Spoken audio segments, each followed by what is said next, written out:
Hi, everyone. This is acyuta-bhava from Nightlight Astrology, and today we are going to continue exploring Saturn's square to Uranus. This is a major transit, and so as I was thinking about it this morning, preparing my talk for today, I decided, yeah, I think we need to take an even deeper look at it.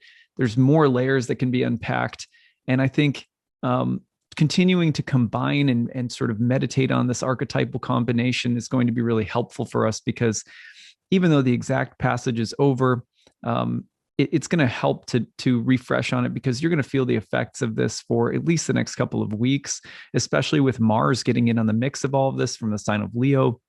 So yeah, that's our goal for today. And I'm going to, you guys know that I often like to quote passages from a few of my favorite texts.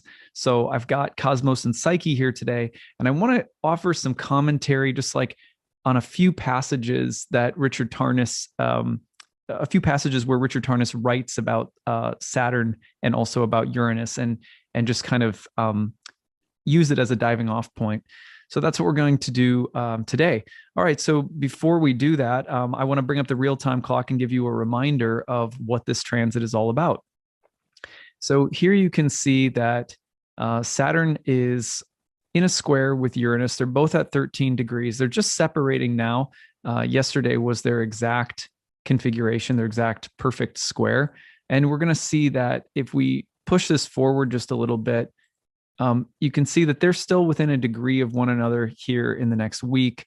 And really, they're going to be in this configuration all the way through the beginning of July. And you can see that Mars is going to start getting in on the mix. Venus will start getting in on the mix. So because there's planets that are going to be activating the two back to back, kind of translating the light over and over again, you could say, between Saturn and Uranus, we're going to feel this transit really throughout the summer. Arguably, this is a year of Saturn Uranus because they've been so closely configured all year long. And when they're dancing back and forth, it's a process, not just a one-off event. Let's take a look at what's going to happen later in the year as well. If we go forward to, say, the very end of the year, right around December, we're going to see that they come back one more time. And you can see that right about here. So this is, let me just back it up so I get the exact days correct here. So here is December 23rd and 4th. You're going to see Saturn at 11 Aquarius, Uranus at 11 Taurus. So they're connecting once again. What's interesting about that one is that Saturn-Uranus conjunction is happening at the same time that Venus and Pluto are conjoining as Venus turns retrograde at the very end of the year. So the shakeups of that last Saturn-Uranus transit are going to be particularly potent when it comes to relationships, love, sex, romance, friendships, important work relationships. So relationally, things are going to be really rocked by that last Saturn-Uranus square. That's something we're going to be spending a lot of time talking about in the month of December of this year. Okay, so anyway, back to the present moment. Again, Saturn has just squared Uranus. It's still in the vicinity, probably through mid to late July is when I would say you'll still really be feeling the strongest dynamism from this transit. Okay, so you guys know one of my favorite texts, Cosmos and Psyche. Listen to what Richard Tarnas writes about Saturn. His descriptions are so brilliant. I just love them.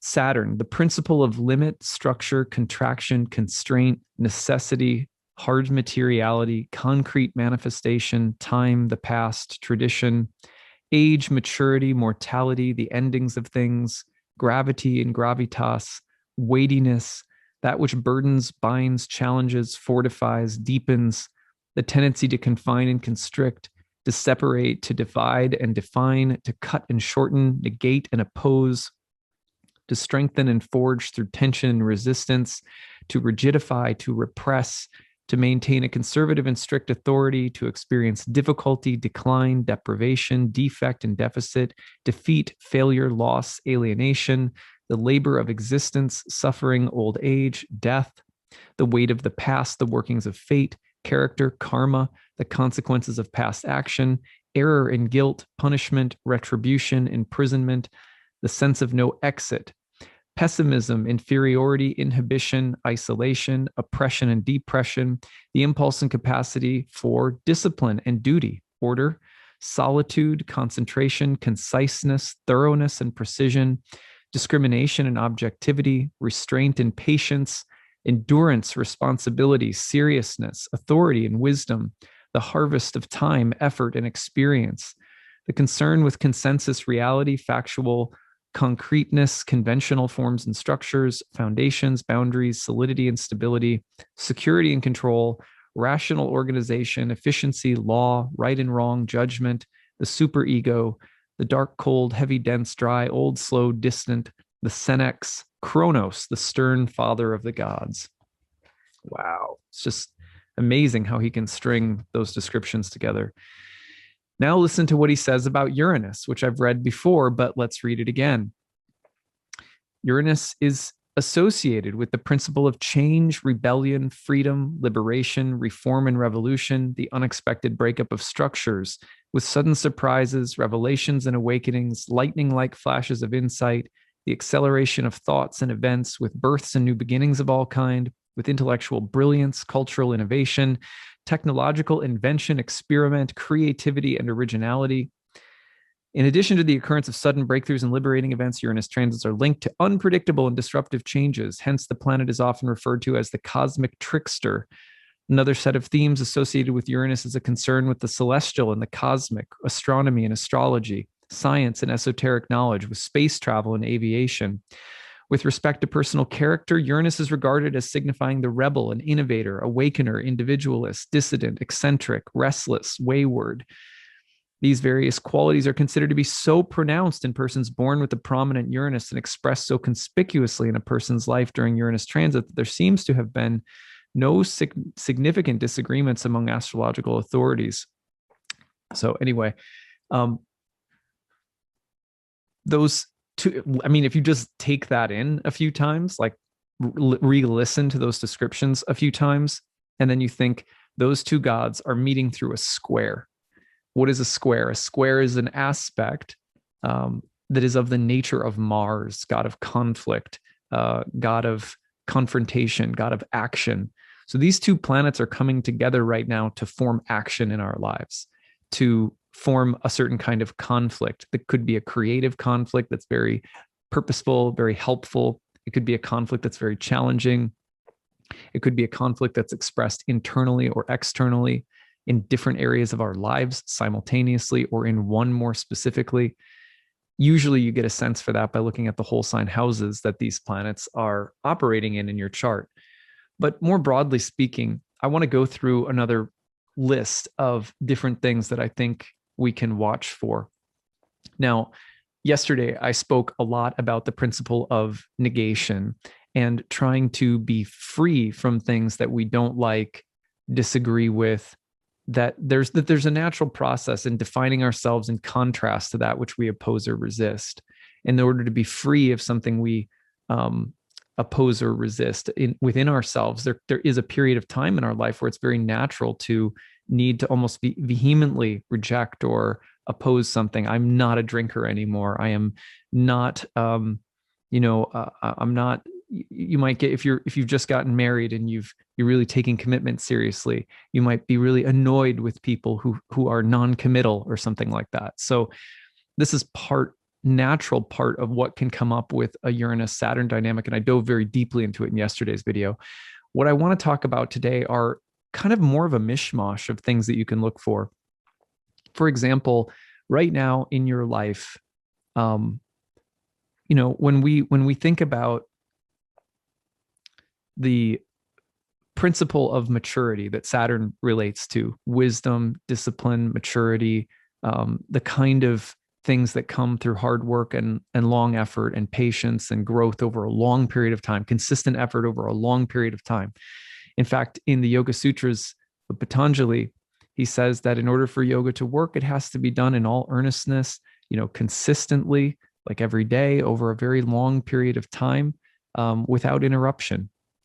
So in a sense, it's a very Saturnine statement. It's like there's very little in life that gives its deepest rewards or strangely, some of the more fluid things that come creatively or artistically or athletically take this kind of long period of focused practice and structured, disciplined, work and effort.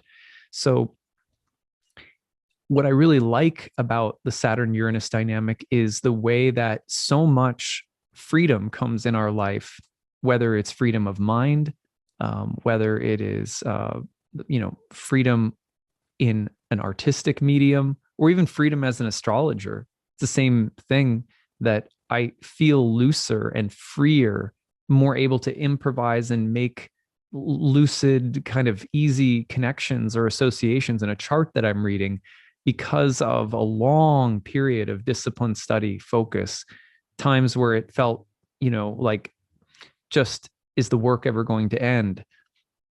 So with responsible, focused effort comes freedom, comes breakthroughs.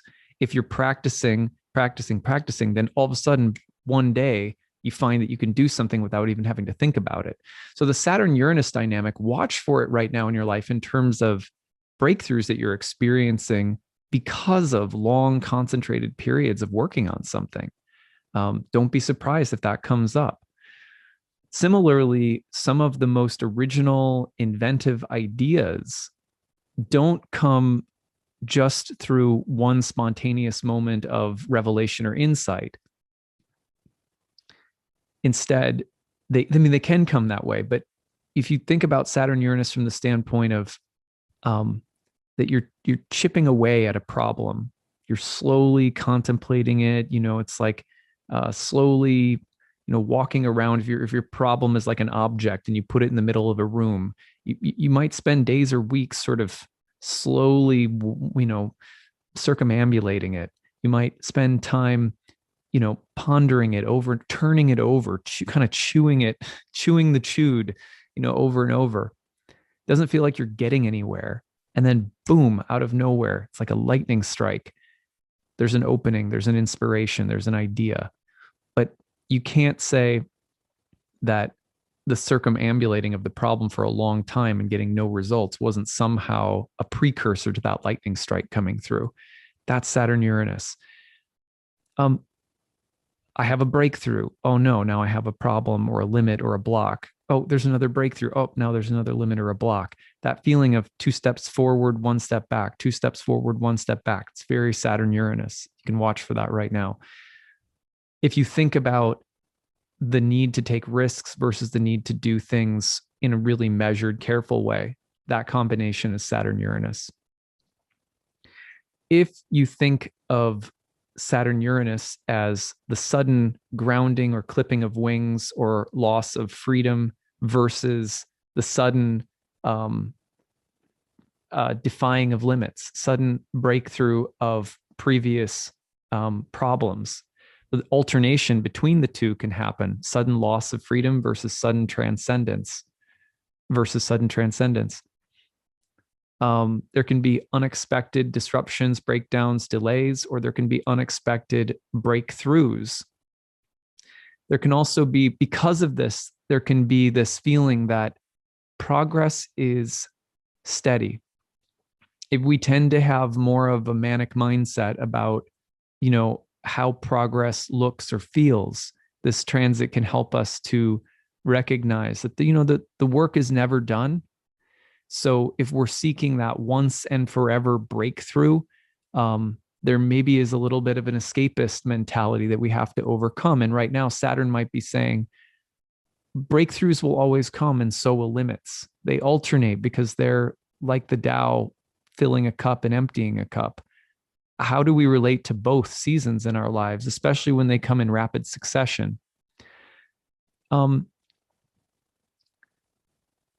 also like to think about the fact that sometimes it feels in life sometimes like we've reached a new level of personal maturity, and then we get this breakthrough that comes as a result of having reached a new level of Saturnine maturity. For example, in my practice, I often see people who have difficult signatures in their natal charts around marriage or relationships, and they'll ask me like, I've gotten into a relationship with someone new and I'm just worried that the pattern will repeat from old relationships. And I'll say, well, does it feel that way? Or you just, you're just worried about it because you know that there's some difficult stuff in your natal chart. I'm like, no, it doesn't feel that way. I'm like, well, it doesn't have to be that way then. Our natal charts may say that we're going to encounter certain kinds of challenges in our lives, but as we grow and we learn lessons and we change, we make better choices, we understand ourselves better, we make healthier choices when it comes to partners, and then suddenly a Uranus Saturn transit or one of the two might come along to something in your chart, and you suddenly feel as though I've grown, and the result I'm getting is evidence of my growth. Do all of my problems in the world go away? No, but I have worked my way to a new level of success or accomplishment in some area of my life because I've taken the lessons and I've integrated them. And so now I've accomplished something that is, it's surprising. I can't believe that I've accomplished something that, in the past I really wasn't capable of. It's a Uranus Saturn dynamic potentially. We each have an inner voice of authority. Sometimes people call it the super ego. It's that inner kind of taskmaster. You should, or the voice of should and ought that could be either, hard on us or helpful to us, depending on what its tone of voice is like, how often it appears, if it appears in the right circumstances. This is a great moment to recalibrate the voice of inner authority, which will obviously show up in the external world too, in terms of if we stick up for ourselves or if we have good boundaries or if we exercise our authority in the workplace properly or with our kids or, in our relationships. Recalibrating the voice of inner authority. Do I tend to resist authority, in some kind of principled way, which is essentially saying that I have a kind of authority, and almost like an authoritarian complex about authority.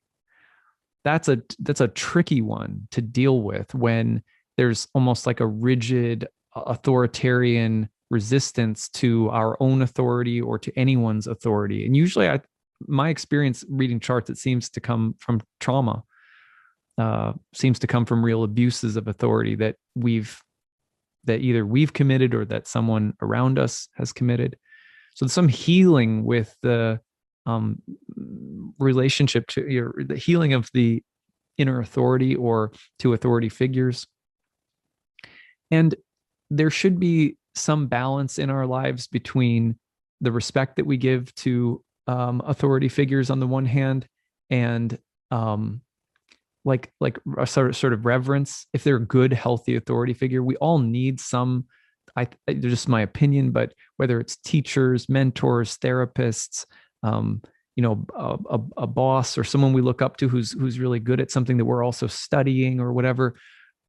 We need people that we can look up to as authority figures. We also need to be careful that we don't put authority figures on a pedestal, that we recognize that authority figure serves an archetypal role in my psyche, but that role is, we don't idolize people in the process, because Uranus Saturn will come along, and if we've idolized someone or something, rather than having a healthy relationship to different authority figures in our lives, which means accepting that most authority figures, we're going to have are human and they're full of mistakes and problems. And we'll be, if we have that kind of healthy relationship to authority figures, we'll have a healthier relationship to our own authority internally.